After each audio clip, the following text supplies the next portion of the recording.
Vaishno Devi India की सबसे popular spiritual यात्राओं में से एक है, जहां पूरे इंडिया से लोग आते हैं इस यात्रा को करने के लिए।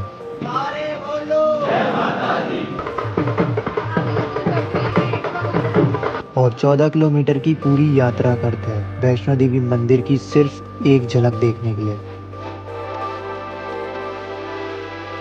यहाँ पहुँचते ही ऐसा लगता है मानो जैसे पूरी दुनिया का शोर पीछे रह गया हो, और ऐसा लगने लगता है जैसे यहाँ की हवाओं में कुछ कामनेस और प्योरिटी है।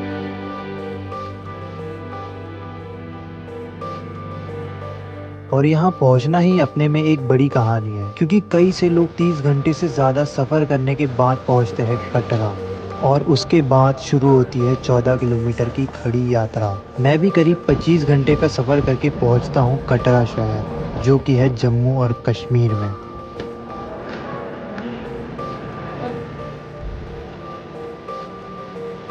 और कटरा से शुरू होती है यात्रा, जिसमें कुछ लोग जाते हैं चलकर तो कुछ लोग खच्चर या पालकी के सहारे जाते हैं।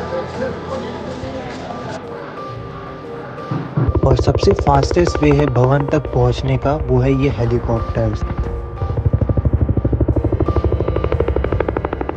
और इस यात्रा के बीच कई से मंदिर भी आते हैं, जिनकी मान्यता भी काफ़ी बड़ी बताई गई है।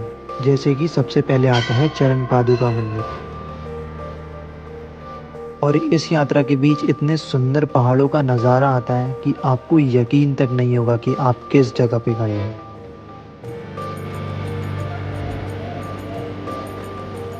और फिर 4 घंटे की चढ़ाई के बाद आता है अर्धकुंवारी मंदिर, जहाँ की मान्यता भी भवन के समान ही मानी जाती है। और सभी वैष्णो देवी आने वाले यात्री इस मंदिर का ज़रूर दर्शन करते हैं।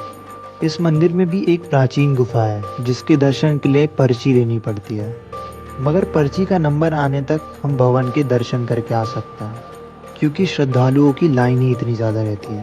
और अर्धकुंवारी से भवन के लिए बचा हुआ आधा सफ़र यहीं से शुरू होता है, और अर्धकुंवारी मंदिर से चढ़ाई और भी ज़्यादा कठिन हो जाती है।